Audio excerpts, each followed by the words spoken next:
Hello, I'm Philip Anderson at Straw Cutter Farm. It's December 2023.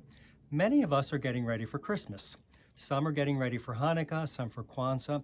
I would like to add one more celebration to the December list, the winter solstice. People have been celebrating and acknowledging the solstice for thousands of years. You know about Stonehenge in England. The estimate is it's at least 5,000 years old. These huge rocks were placed in a circle in such a way that the light shines through at a certain point on the winter and summer solstice, and people have been gathering there for thousands of years to celebrate. The Maya in present-day Central America and southern Mexico were great astronomers, and they built their cities so that the light on the winter and summer solstice would shine down the main street and illuminate their temple. The Norse people in northern Germany had a word for winter solstice. We use it to this day, Yule. We say Yuletide. And we took some of their winter solstice rituals and incorporated them into our Christmas celebration. The Christmas tree, the wreath, the Yule log, and decorating the house with greens.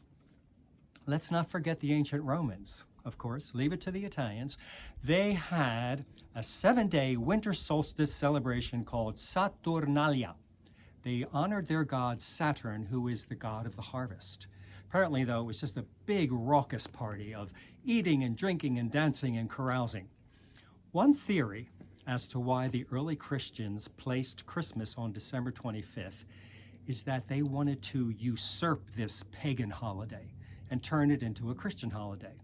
But another theory says maybe they placed their Christmas on December 25th in early Rome is that they did not want to be noticed, and they could celebrate the birth of Christ in peace and quiet while everyone else was partying, because being a Christian in early Rome meant you could be sent to the Colosseum and become food for lions or tigers.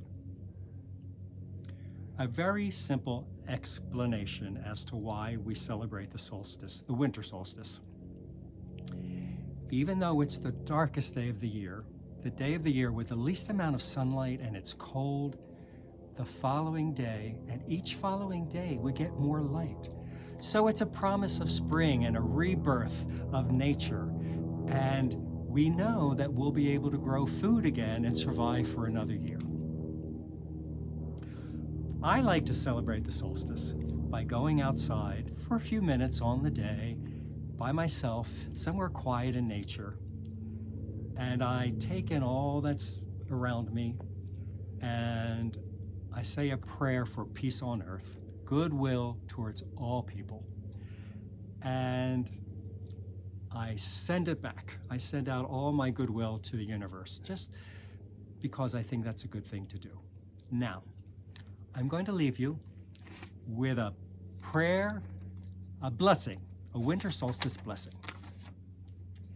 May you find peace in the promise of the solstice night, that each day forward is blessed with more light, that the cycle of nature, unbroken and true, brings faith to your soul and well-being to you. Happy holidays.